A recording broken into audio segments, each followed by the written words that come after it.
the second coming of the Son of Man and the last trumpet. The second coming of the Son of Man and the last trumpet. Immediately after the tribulation of those days shall the sun be darkened, and the moon shall not give her light.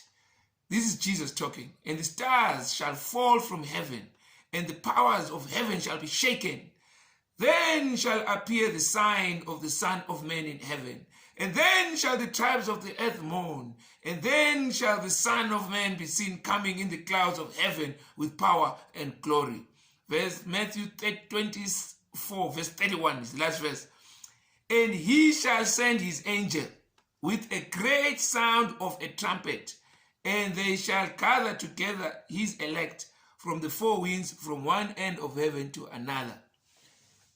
Read it again. And he shall send his angels with a sound of a trumpet.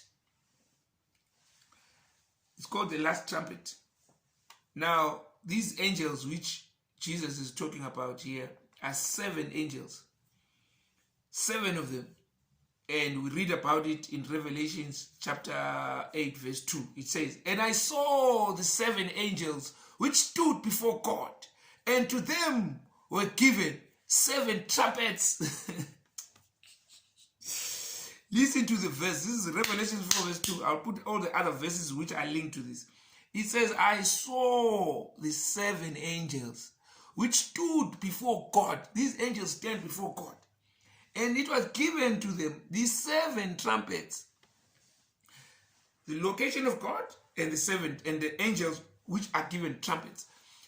This is exactly the scenario or the setup of what happened in Jericho. Because God, who was being represented by the Ark of the Covenant, in front of him, remember I'm talking about the walls of Jericho, that story in Joshua. In front of him, it says, God commanded Joshua that he should give 7 priests, 7 trumpets. And then in front of the priests, it's the army which will walk in front, and then these priests, which represent the 7 angels, which are 7 priests, will walk in front of the Ark of the Covenant, and then they'll go, and then behind him comes the multitude and the crowd.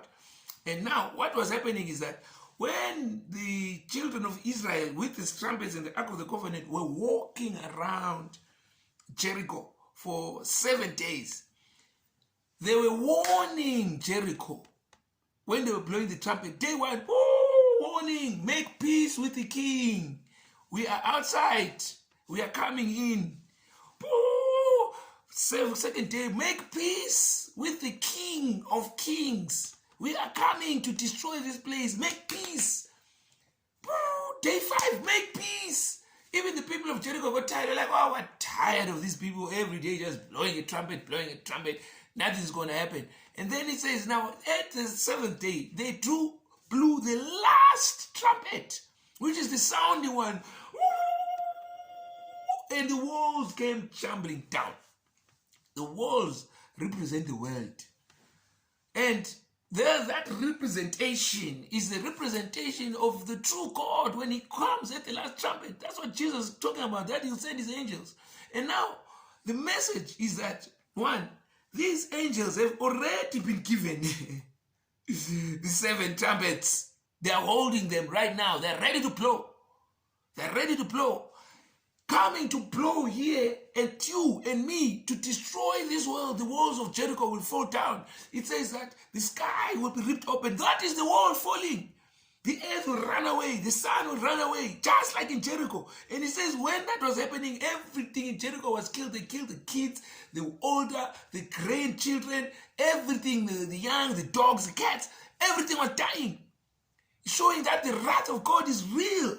It was just a representation, because when you read that story, you'll be like, why are they killing everything? Why are they killing babies? Yes, everything. Only Rahab, who had made peace with the king, survived.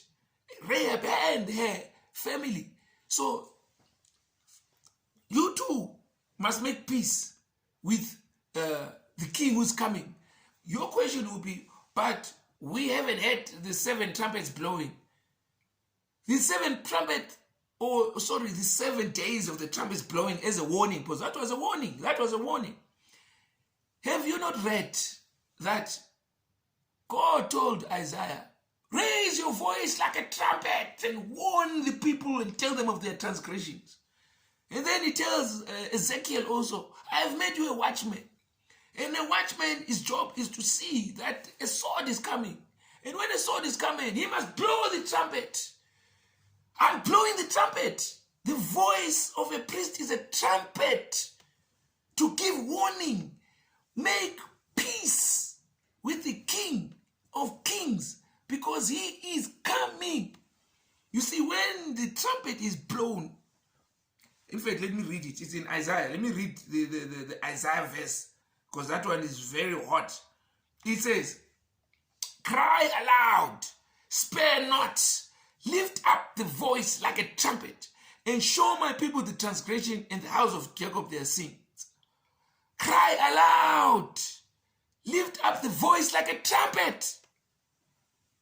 Spare not, don't spare. As in, I shouldn't care who is listening or who is not listening. I don't spare. To all of you, make peace with the King of Kings before the very last trumpet. Because you will be saying, well, we've heard the sermons, we've heard it, just like the children of Israel. And when the blow of the trumpet comes, go and read it in Exodus, that when God came to the mountain, a trumpet sounded. And then he said the trumpet sounded louder and louder and louder and louder and louder. And that the children of Israel were so scared. They were like, no, tell God to stop. Don't tell him to come any longer. You see, now they were scared. They knew he was coming. They were told to get ready. They were told, but when he was coming, they were like, tell him to stop. This sound of the trumpet is too loud. So God is coming, and the last trumpet is going to sound. These are the last words. Repent and make peace with the King of Kings before the very last blast of the trumpet is sounded. Amen. In the name of Jesus.